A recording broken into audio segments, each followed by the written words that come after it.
떨어져서 사는 것이 맞을 것 같다. 그런데 네가 왼쪽으로 가면 내가 오른쪽으로 가면.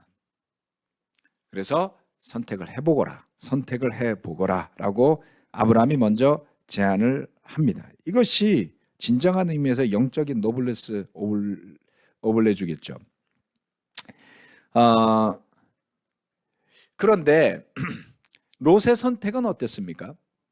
그 말을 했을 때 양보하는 아량이 보이질 않아요. 네. 여러분 나중에 가보면 아브라함이 막벨라라는 곳에서 굴을 사서 사라를 이제 안장시키려고 할 때에 그곳 사람들에게 땅을 사거든요. 그런데 그곳 사람들이 그냥 쓰라고 그래요. 그런데 아브라함이 한사코 거절을 합니다. 그리고 돈을 치르고 값을 치르고 그 땅을 사는 장면이 성경에 나와 있죠. 예. 그러니까 그 시절에도 형님 먼저 아우 먼저 있었던 것 같아요. 예. 그런데 롯은 굉장히 기꺼이 먼저 눈을 들어서 자신이 차지할 땅을 먼저 보게 됩니다. 롯의 선택은 눈에 좋은 선택을 하는 것을 알 수가 있습니다. 요단 온 들판이 소알에 이르기까지 물이 넉넉한 것이 마치 주님의 동산과도 같고 에덴 동산 같은 느낌입니다. 이집트 땅과도 같았다. 이집트가 얼마나 이미지가 좋은지 아시겠죠? 예. 미국이 영어로는 유나이티드 스테이츠지만 한문으로는 아름다운 나라잖아요. 그 생각 해보신 적 있으세요? 미국을 왜 아름다운 나라라고 붙였을까요? 한문으로. 좋아 보였던 모양이죠. 예, 그래서 그런지 미국 가서 살고 자녀 교육시키는 사람도 많습니다. 자, 현대판 이집트라고 좀 보면 미국을 그렇게 표현할 수는 없는데 아무튼 좋은 나라다. 예, 좋은 땅 보면 이집트 땅과도 같다 이렇게 표현되죠. 그런데 거기에 단서가 붙었습니다. 아직 주님께서 소돔과 고모라를 멸망시키시기 전이었다. 네. 글자가 좀 이상해졌네요. 네.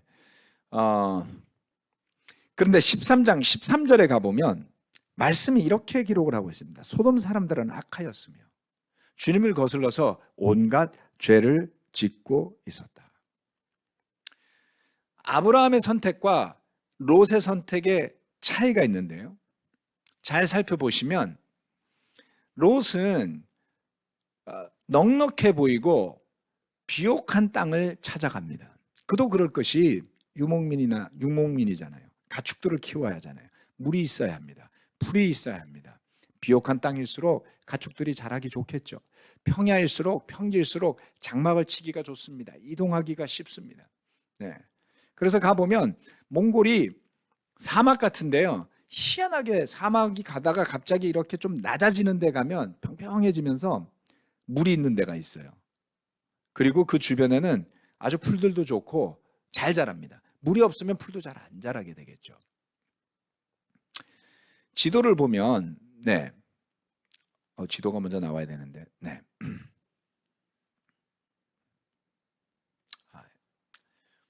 이거를 먼저 설명을 드리고 가겠습니다. 자, 그런데 아브라함은 어디로 가냐면 헤브론으로 갑니다. 13장 18절 말씀에 보면 아브라함은 결국 헤브론에 가서 살게 되죠. 14절로부터 18절까지의 말씀을 다 같이 한번 읽어보도록 하겠습니다. 13장 14절로부터 18절 말씀입니다. 시작. 롯이 아브라함을 떠나간 뒤에 주님께서 아브라함에게 말씀하셨다. 너 있는 곳에서 눈을 크게 뜨고 북쪽과 남쪽과 동쪽과 서쪽을 바라보아라. 내 눈에 보이는 이 모든 땅을 내가 너와 내 자손에게 아주 주겠다. 내가 너의 자손을 땅의 먼지처럼 셀 수 없이 많아지게 하겠다. 누구든지 땅의 먼지를 셀 수 있는 사람이 있다면 너의 자손을 셀 수 있을 것이다. 내가 이 땅을 너에게 주니 너는 가서 길이로도 걸어보고 너비로도 걸어보아라. 아브라함은 장막을 거두어서 헤브론의 마물에 곧 상수리 나무들이 있는 곳으로 가서 거기에서 살았다. 거기에서도 그는 주님께 제단을 쌓아서 바쳤다. 아멘. 다시 한번 살펴보면 태도의 차이가 있습니다. 롯은 그 물이 넉넉한 소알 지역을 바라보았는데요. 자, 지도로서 조금 설명을 드리겠습니다. 소돔과 고모라가 있었다라고 여겨지는 곳은 사해의 남단 지역입니다. 여러분 보시는 지도의 오른편 보시면 여기에 지금 모압이라고 되어 있죠. 모압. 예. 모압과 암몬은 나중에 롯의 후손들입니다. 여기에 이것이 데드시 사해라고 되어 있는데요. 이 사해에 유튜브로 보시는 여러분들 오른편에 있습니다. 사진에. 그 오른편에 밑에 쪽에 보시면 조그맣게 소돔과 고모라 그리고 소알이라고 적혀 있어요. 여러분이 보실 때에 지도에 보실 때에 녹색으로 표시된 지역이 있잖아요. 그 녹색으로 표시된 지역이 있고 왼쪽에 여기가 낮은 지대죠. 그다음 여기에는 가운데 그 사해를 중심으로 조금 색이 짙습니다. 여기가 훨씬 낮은 지대예요. 그리고 중간에 있는 지역은 갈색으로 되어 있죠. 예루살렘 그리고 영어로 힐 컨트리 이렇게 쓰여 있습니다. 여기가 헤브론 지역입니다. 다시 말해서 왼쪽 지도를 한번 봐주실래요? 좀 왔다 갔다 하니까 좀 정신 사납긴 하지만 롯과 아브라함이 다시 정착한 데는 어디였냐면 베델 주변이었어요. 지도를 봅시다. 베델 주변은 어디냐면 예루살렘 위로 올라가서 한 이 정도 돼요. 이 위에 지금 여기 나와 있지는 않은데 제가 보여드리는 거는 이 사해가 끝나는 북쪽 지역이 베델과 아이가 있는 지역입니다. 그러면 잘 보세요. 베델과 아이 사이에 살다가 가축이 너무 늘어났어요. 같이 살기가 어려웠어요. 땅을 선택해서 가라 그랬더니 어디로 갔습니까? 롯은 이 위에서 여기까지 내려온 거예요. 이해가 되세요? 그 지역이 높은 지역이란 말이에요. 그래서 여기 지도를 보시면 이 위쪽에 아주 위쪽에서부터 계속 이동하면서 이 소알 지역이라는 곳이 여기서 바라 보였는지는 모르겠어요. 물도 좋고 땅도 낮고 그렇죠? 요단강이 지금 여러분 보시는 사해를 중심으로 여기도 있죠. 이렇게 흐르는 게 요단강이에요. 여기도 강이 좀 있겠죠. 낮은 지역이니까. 이 지역의 가장 낮은 데에 위치한 게 소알입니다. 소알이 작다는 의미라고 그래요. 그래서 여기 소알이 있고 요 주변이 소돔과 고모라 이 옆과 여기라고 지금 표시돼 있죠. 어디까지 갔습니까? 동쪽으로 이동하다가 동쪽이 맞죠? 왼쪽 지도를 보시면 여기에서 이쪽이 서쪽이 이쪽이 동쪽이니까 동쪽으로 이동하면서 결국 이 밑에까지 와서 가장 풍족하고 넉넉한 지형을 찾아 나선 것이 롯이었어요.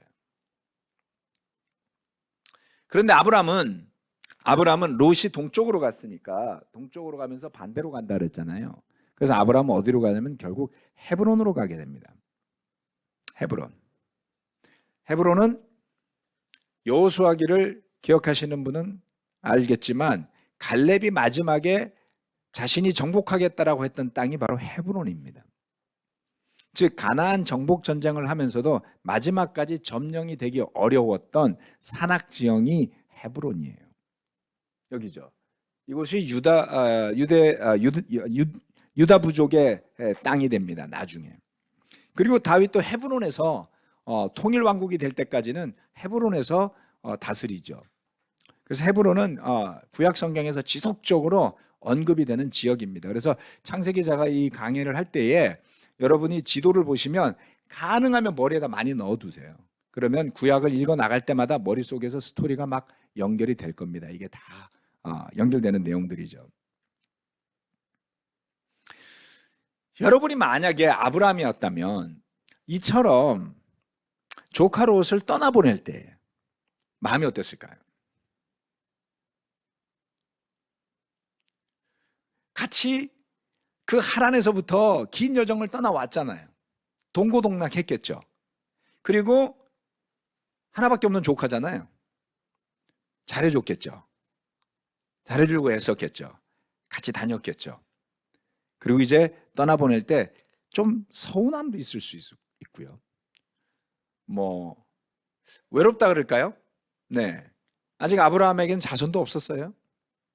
그래서 학자들은 아브라함이 롯을 아들처럼 생각했었을 것이다라고 보고 있습니다. 사실 아들이나 다름없죠. 네, 죽은 형이었나요? 동생이었나요? 네, 나홀이. 아무튼 형제의 아들이니까 아버지처럼 대했을 거 아니에요. 예. 그런데 떠나보낼 때 자기 땅만 생각하고 싹 갈 때 좀 얄미울 수도 있었겠죠.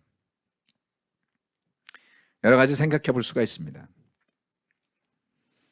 그처럼 평야지대를 전전하면서 끊임없이 더 좋은 곳을 찾아 나선 롯은 소돔에 정착합니다.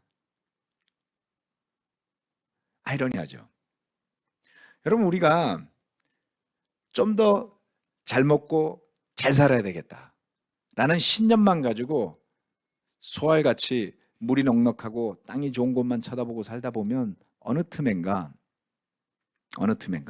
소돔의 중앙에 들어가서 앉아 살 수가 있더라는 겁니다. 그런데 아브라함은 조금 전에 봤던 말씀처럼 하나님께서 약속으로 주시는 땅으로 갑니다. 그래서 결국 그는 장막을 거두어서 헤브론의 마므레로 가게 되죠. 헤브론 보이시죠? 여기가 헤브론입니다. 헤브론의 마므레로 가게 됩니다. 그 헤브론의 마므레라고 하는 곳은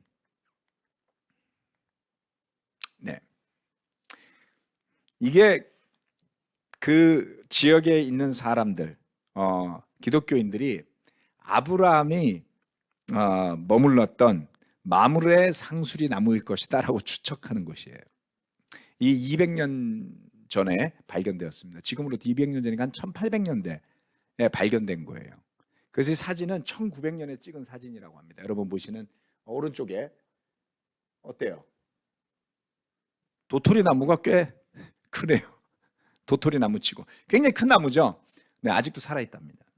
그래서 이 나무가 얼마나 됐는지는 잘 모르고요. 사람들이 이거를 그 아브라함의 마므레 상수리 나무일 것이다 라고 생각을 합니다. 나중에 보시면 계속 구약 성경 말씀을 읽어가다 보면 상수리 나무를 에서 불법 제사를 드리는 장면이 많이 나오죠. 네, 산간 지역에서 산당이라고 부르는 곳들이 나오죠. 산당이라고 부르는 곳들도 나옵니다. 그러한 것들이 나중에 연관될 가능성도 없지 않아 있을 거라고 봅니다. 조금 전에 봤던 말씀처럼 자, 살펴봅시다. 롯의 선택은 뭐였냐면 잘 먹고 잘 사는 선택이었어요. 그런데 아브라함의 선택은 뭐였냐면 주님께 제단을 쌓아서 바치는 거였습니다. 다시 말해서 아브라함도 먹고 살아야 했지만 아브라함의 마음의 중심은 신앙이었다라는 겁니다. 자, 이 13장에 이르기까지 아브라함은 벌써 4번이나 제단을 쌓습니다. 이 두 장을 건너는 동안에 그가 가는 곳마다 영적으로 깨어 있을 때 그는 하나님께 제단을 쌓는 일을 했죠. 아브라함은 무엇을 찾아다녔을까요? 비록 그것이 산지라 할지라도 자신의 신앙을 꽃피울 수 있는 곳을 찾아다녔다라는 것입니다.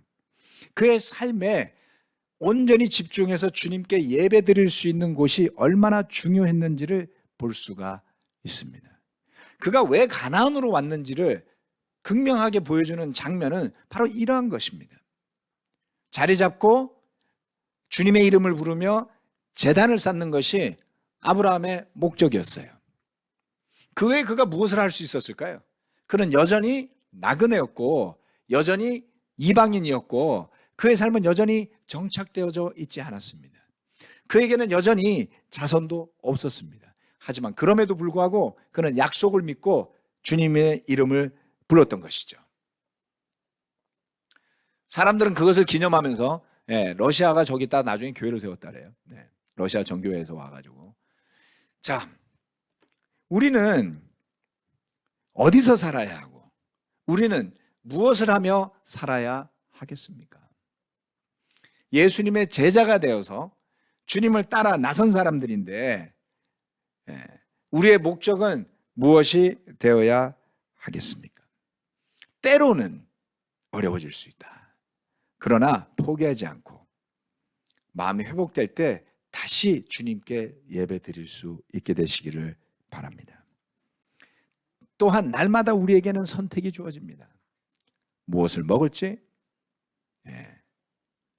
무엇을 할지, 어디를 갈지, 누구를 만날지, 어떤 생각을 할지, 또는 떠오른 생각 중에 어떤 생각을 내가 붙잡을지에 대한 선택까지도 사실은 뭔가에 쫓겨서 사는 것 같이 하지만 저와 여러분이 내리는 선택들입니다. 그리고 그러한 선택의 차이가 영성에 의해서 달라질 수 있다는 생각을 해보셨습니까? 어떠한 선택을 해야 되는 순간에 영적으로 준비된 사람은 그 영적으로 준비된 선택을 하게 되어 있고요. 그렇게 준비되어져 있지 않은 사람은 그 준비되어져 있지 않은 상황에서 자신이 할 수 있는 최선의 선택을 내리게 되지만 그것이 롯의 선택이 될 수도 있다는 것입니다. 그래서 잘하려고 애쓰시기보다가, 물론 안 할 수는 없어요. 학생이 성적을 올리기 위해서 나름대로 경쟁력을 갖추기 위해서 열심히 안 할 수 없지만 그것이 궁극적인 목적이 되게 하지 말라는 겁니다. 직장을 다니는 사람들이 좋은 평가를 받고 인정을 받기 위해서 노력하지 않을 수는 없지만 그것이 여러분의 궁극적인 목적이 되게 하지 말라는 것입니다. 날마다 하루를 시작하면서, 한 주를 열면서, 한 해를 시작하면서 우리의 마음 가운데에 주님께서 기뻐하실 만한 예배를 드리고자 하는, 기도를 드리고자 하는, 말씀을 묵상하고자 하는 그러한 신앙이 근본이 될 때에 우리의 선택은 아브라함처럼 하나님께 제단을 쌓을 만한 헤브론을 찾는 행위가 되지 않을까요? 산지라 할지라도 그것이 우리가 주님을 섬기기에 합당한 곳이라면 그것을 선택할 줄 아는, 아무리 넉넉하고 물이 좋아 보이는 땅이라 할지라도 그곳이 소돔처럼 악한 곳이고 우리의 신앙을 흔드는 곳이라면 그곳에 가기를 꺼려할 줄 아는 그러한 신앙, 또 양보할 줄도 알고 기회가 왔다 할지라도 한 번 더 되물어볼 줄 아는 그러한 아브라함과 같은 마음을 가져보시기를 바라면서 말씀 마치고 기도하겠습니다.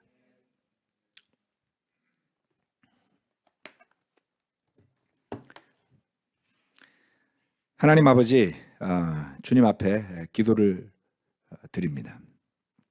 우리가 좋은 사람으로 비춰지기를 바라고 좀 더 나은 사람이 되기를 원하지만 정작 우리 안에는 정말 자기만을 중심으로 돌아가는 세상이 존재합니다.